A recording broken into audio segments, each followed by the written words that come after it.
big holiday weekend warm-up. I'll show you the hours we approach near record warmth and the chances for storms increasing in the 7-day forecast. When I thought that it was like a real car crash and I saw the amount of cops, I was like, oh, this is not a car crash. It's definitely like they're chasing after this guy. Then an armed carjacking leads to a chase with Raleigh police and a crash. What we've learned in the past 30 minutes about the two people detained. Bizarre breaking and entering.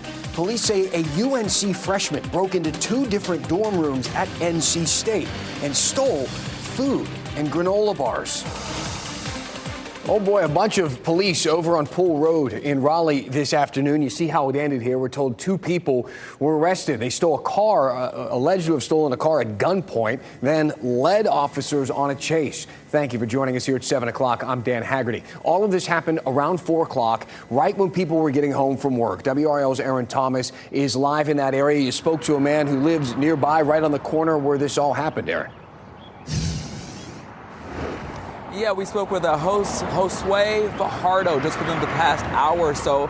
What started off as a calm evening was eventually disturbed by the chaos of seeing all these police officers line this road, Pool Road and Donald Ross Drive. We had Sky 5 fly over this scene that lasted for about 2 hours, and you can actually see two people being detained at that moment after the carjacking ended in a chase. It all started after police got a call about an armed carjacking about 3.5 miles away from where we're standing right now.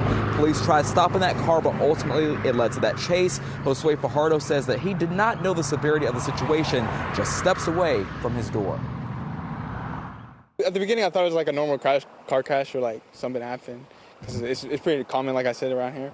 So I would assume it was that, but when I saw that it was like a real car crash and I saw the amount of cops, I was like, oh, this is not a car crash. It's definitely like they're chasing after this guy. So yeah, it's a little bit more scary.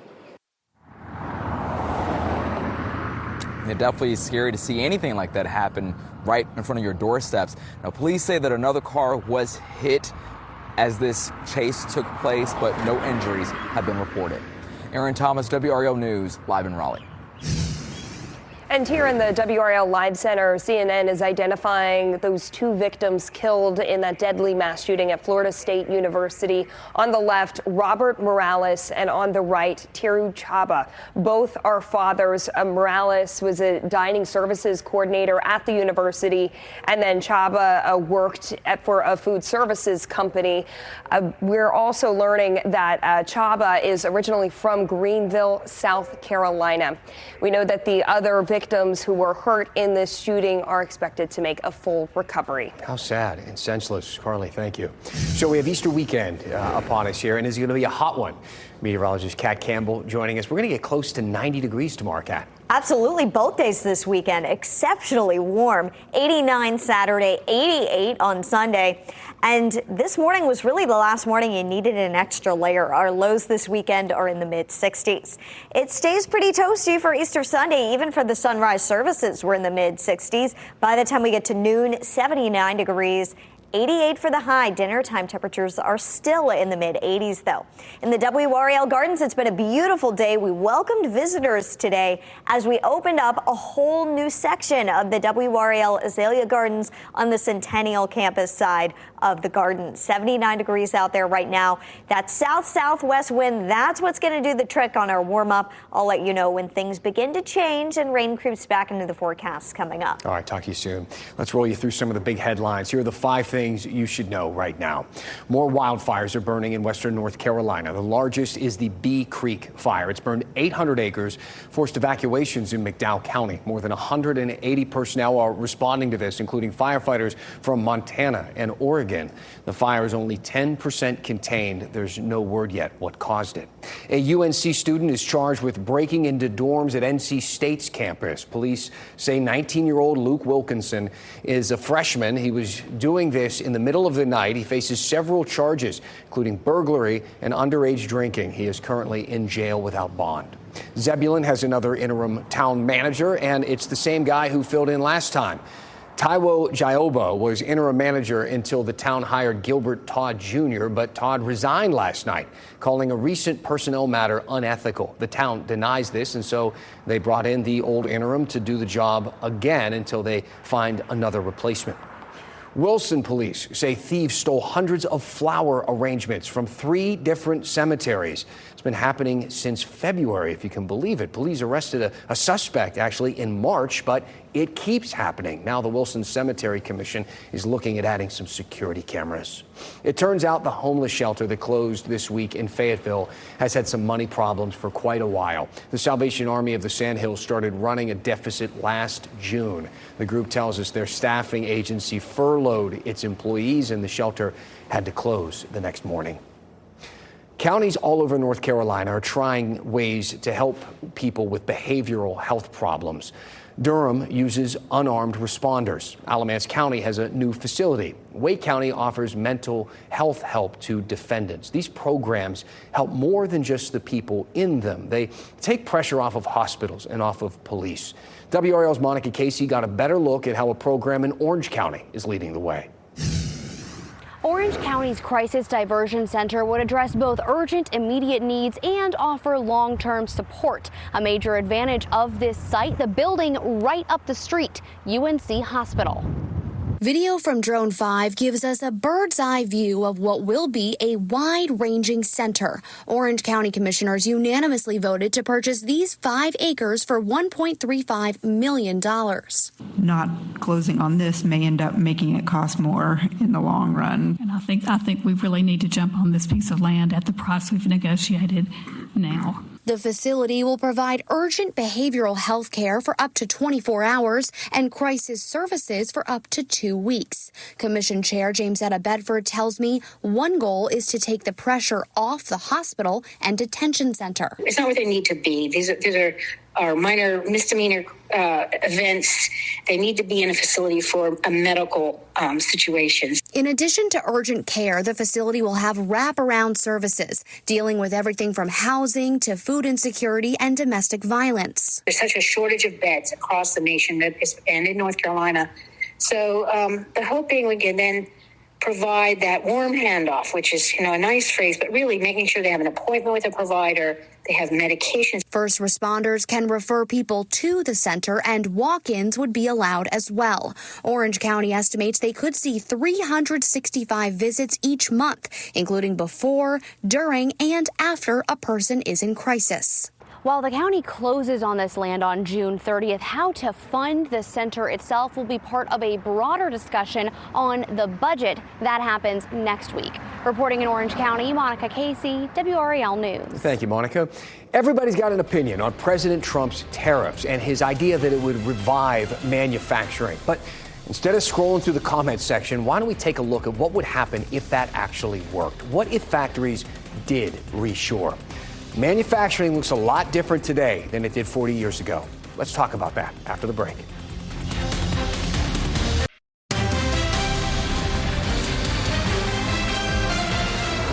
President Trump says he wants to bring manufacturing back to the United States, and he says tariffs can make that happen. You see, companies use cheap Chinese labor to make products. Then they ship those products to the U.S. and sell them for a big profit. The theory goes, to put it very simply, probably overly simplified, if those companies face a big tax on those shipments, then they're going to relocate those factories to the U.S. to save that money.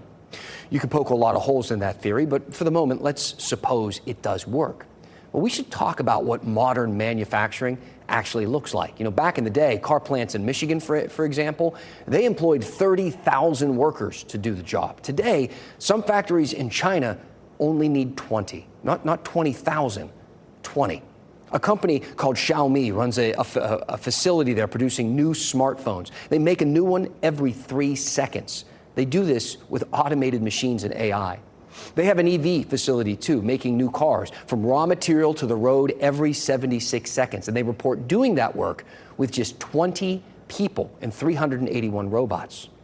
This weekend's episode of On the Record is all about this. And we're also working on a few in-depth segments to tell you here at 7 o'clock. We talk to professors, industry leaders, and workers' advocates about the real return to manufacturing, automation. Tonight, we want to give you a look at some of that reporting. I spoke to 2 professors in NC State's advanced manufacturing program, and they told me that automation is the future, and there's no way around it. So one of the goals of the tariffs that we have been talking about is to bring back the golden age of American manufacturing. How far do you think we are from those golden age years back in the 60s and 70s? We've seen a pickup since we had the pandemic. I think that's what started it for us, when companies started coming to us and asking for help, asking how do we bring manufacturing back. And they knew that they needed to apply modern technology, and automation and robotics is obviously going to be part of that. So that's what it's going to take. That's a big part of the way the system runs nowadays? Yes. How complicated is that for a company to undertake when they're not used to something like that? Yeah, that's kind of what the role I'm playing with in the department is how to integrate robotics, some of the newer technology fields into the automation. And right now the companies are kind of experimenting with that task, but they're not really sure how to do that integration. When I think of the manufacturing that my grandfather was involved in, he graduated high school, got married, started a family, started working at the factory. And over his years there, he worked his way up to being a foreman and a manager in that factory. But it didn't take formal collegiate or undergraduate or even community college types of degrees, nothing like that. He just went right to work. But I feel like that's not really the same path nowadays. No, and we're also part of the economic development in this area. So when we have large companies that are looking at setting up factories around this area, we get involved. And what has been very common over the past couple of years is that they keep telling us that we really don't need the workers as much as we need engineers. Because they said any factory that we build today is going to be fully automated, and we need a lot of engineers to run them. And that is also one of the reasons why the College of Engineering at NC State right now is expanding from 10,000 students to about 14,000 students. And that is the demand coming from the local industry, that they need more engineers every year. Obviously, removing people from the process of creating a product for people is going to be something that will be argued against here in the United States. I mean, unions are not going to stand for dark factories to be running in this country. Is that something that we should fear in a way, or do we have to accept the inevitability that this is the way the world is moving? I think that there is no way around it. If we're going to be competitive, if we're going to produce goods that are affordable, we have to adopt automation into the production. And that is why the university is also now getting more and more involved with workforce training. So you're up training, so somebody that might have been a welder or something else in the past gets upgraded to more of an advanced operator. And so that's where there's a big push around the country for all types of workforce training programs. And the university is going to play a big role in that. Typically, if you were doing something 24/7, you would need more than one person. So you'd be so instead of having 3 or 4 employees doing that work, you now have one. But sometimes it's too expensive to have multiple shifts for certain types of production. So instead of just having one shift with people, you can run multiple shifts, but utilizing the automation. And the people that would do the welding are now in charge of programming the robots. Because even if you're going to program a robot to do welding, you still need to have the welding knowledge. Otherwise, it's not going to work anyway, right? Is there anything that you see where you look another 10, 15, 20 years down the line and imagine what this sector might look like? It's really hard for me to look that far in the future. I would never thought even 5 years ago now that the automation is where it is. But in some ways you see that automation is going really slow. In some ways you see it's happening really, really fast there. Thanks to both of you for coming in. I could talk to you for a long time, but I know you have classes to teach. So we'll let you go. Appreciate your time. All right. Thank you very much.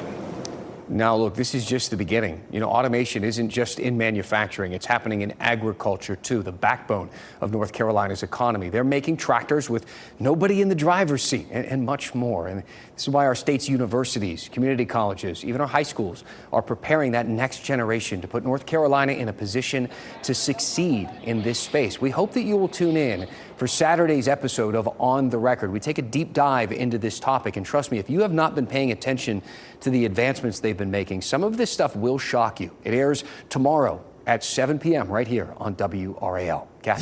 It's so cool to see how so many even young kids and students in high school are so into the robotics programs. It's become a really popular thing. So it's nice to see STEM really taking off in our area. Taking a look outside, we're in the mid to upper 70s still on this Friday evening.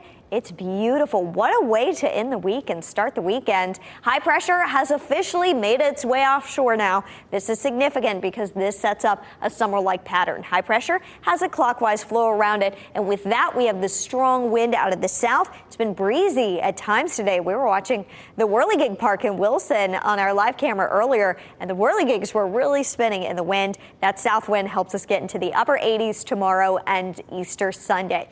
88 for Easter in Raleigh, 86 in Rocky Mount, 89 in Fayetteville, 82 in Wilmington. Check this out. Upper 70s even in Boone, 84 in Asheville. It's going to be a very warm Easter weekend across the state. And this would be the third warmest Easter on record in Raleigh. First place, 92 in 1976. So I don't think we're going to get there. But we do have a shot at second place. That was 89. We had that in 2006 and 1957. The normal high on Easter on this specific date is 74 degrees, but we went back in time and our team looked at the different dates of Easter to get those stats for you there. Let's take a look outside. It's beautiful. Temperatures are in the mid to upper 70s. The Bulls are in town. 81 degrees tonight.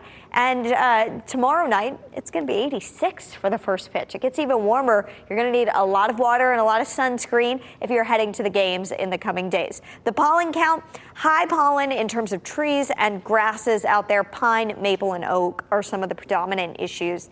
And here comes our next round of rain. We got scattered showers on the way. They could start Tuesday, but a better chance arrives Wednesday. And we'll keep in a chance for rain Thursday and Friday as well. Each day it looks like more scattered activity. At this point, the best chance for rain looks like it would come on Wednesday, but we will continue to monitor this closely for you over the weekend.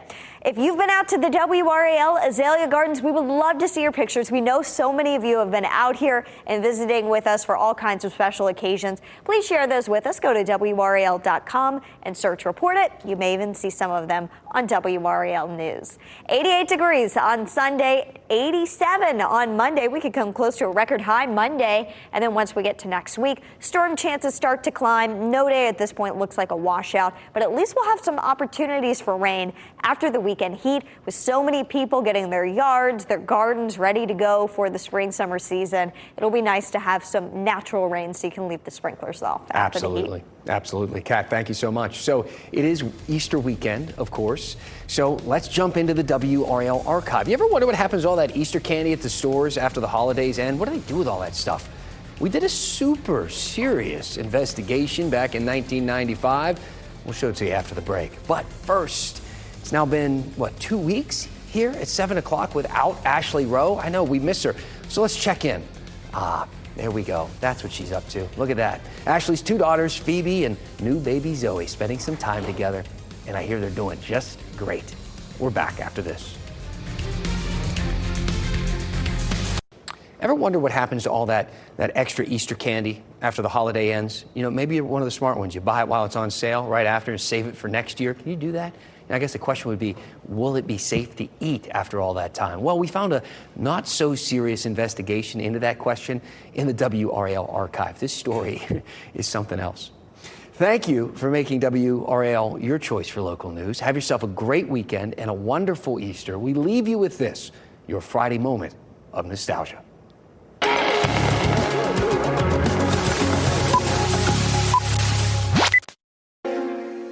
On Monday, it was marked down a third from what it was the week before. Now it's half off, and odds are by next week it'll be down 75%.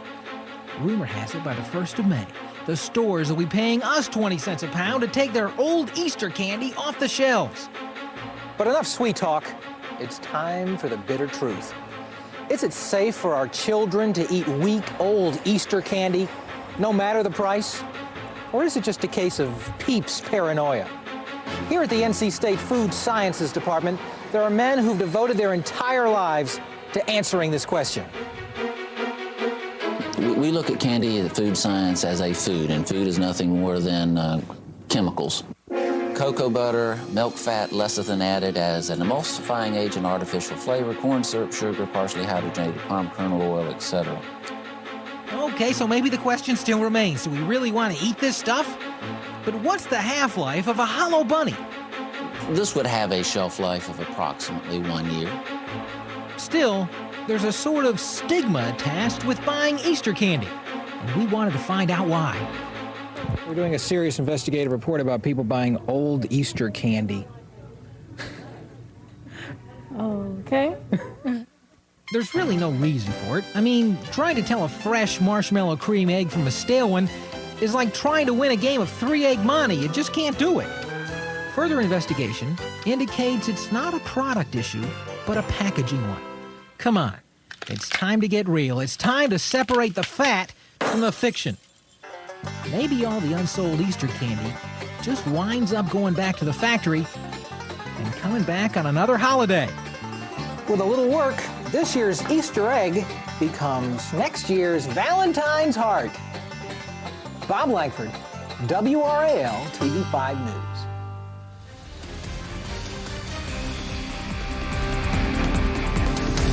Keep watching WRAL News over the air Channel 34 and Spectrum Channel 1257.